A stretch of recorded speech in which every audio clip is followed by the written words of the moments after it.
Apapun keadaan saudara saat ini, Tuhan setia kepada saudara. Amin. Apapun yang saudara sedang alami, Tuhan tidak pernah meninggalkan saudara. Amin. Dia selalu ada bersama-sama denganmu. Hari ini ku bersyukur merasakan kasih setiamu. Shalom saudara, selamat pagi. Kita ketemu kembali pagi ini dalam Morning Devotion. Selamat pagi saudara-saudara, apa kabar? Kita akan baca firman Tuhan dalam Markus pasal 8 ayat 1 sampai 10. Demikian firman Tuhan.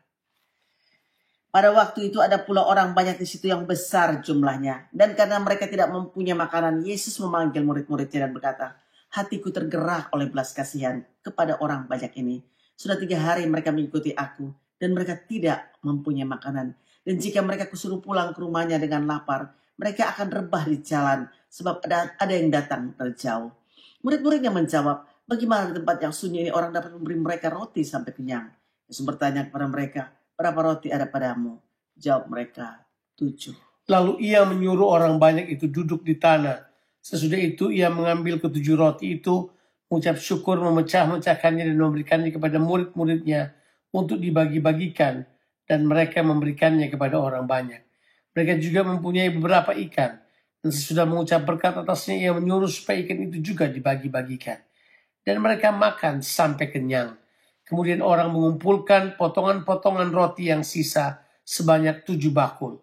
Mereka itu ada kira-kira 4.000 orang. Lalu Yesus menyuruh mereka pulang. Ia segera naik ke perahu dengan murid-muridnya dan bertolak ke daerah Dalmanuta. Saudara yang dikasihi Tuhan, Markus senang berbicara tentang mujizat yang dilakukan oleh Tuhan Yesus. Dalam seluruh Injil, Markus mencatat ada 18 mujizat secara total.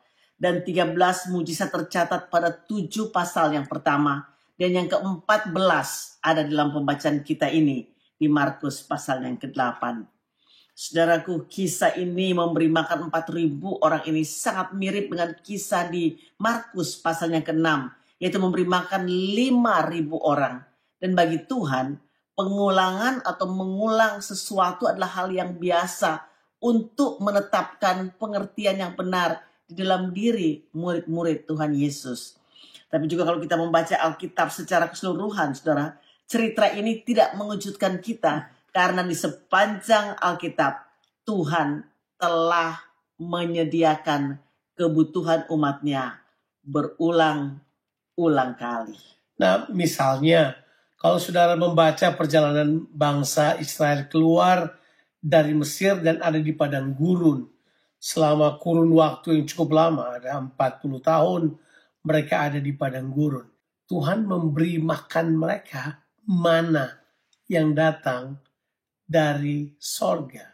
Itu menunjukkan bahwa providensi Tuhan, penyediaan Tuhan selalu tersedia buat umatnya. Atau kalau saudara membaca dalam kitab 2 Raja-Raja pasal 4 misalnya, ayat 42 sampai 44, di mana Elisa juga memberi makan 100 orang dengan hanya beberapa roti, hanya 20 potong roti, itu memberi makan orang sampai kenyang. Ditulis di Alkitab hal tersebut. Mereka semua kenyang. Dan kemudian hal ini menunjukkan kepada kita bahwa waktu Markus mengutip cerita ini, misalnya murid-muridnya berkata begini, kalau saudara baca kan, karena mereka ada di tempat yang sunyi misalnya. Misalnya bagaimana di tempat yang sunyi ini orang dapat memberi mereka roti sampai kenyang. Kata tempat yang sunyi itu menunjuk kepada desert. Dan bukankah itu atau padang gurun.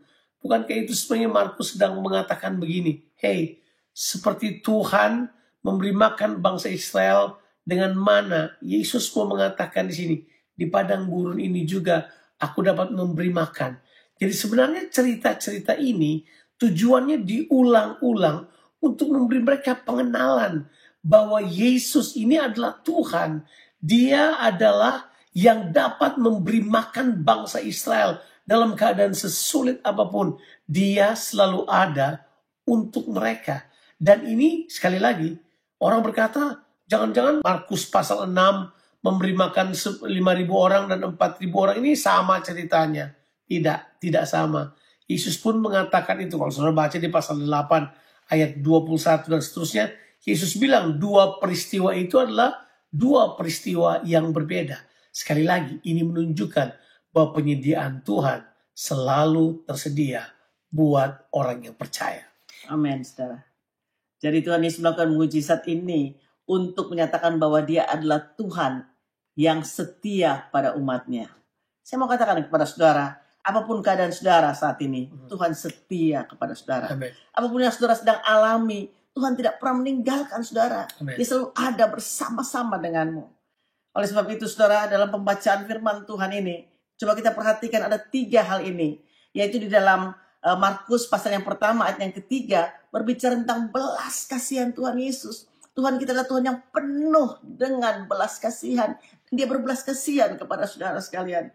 Dan juga di dalam ayatnya yang keempat sampai dengan ayat yang ketujuh, berbicara tentang penyediaan di dalam Tuhan Yesus. Tuhan sanggup untuk menyediakan segala keperluan kita. Bahkan saudaraku, dalam ayat yang ke-8 sampai dengan ayat yang ke-10, berbicara tentang kepenuhan yang ada di dalam Kristus. Nah, saudara bisa lihat Tuhan Yesus tergerak oleh belas kasihan. Ayat 1 sampai 3, ayat 4 sampai 7 Tuhan menyediakan, dia buat mujizat dan cuma 7 roti dan beberapa ikan, dia lipat gandakan untuk memberi makan. Tapi juga kita bilang mereka semua menjadi kenyang. Mereka semua penuh.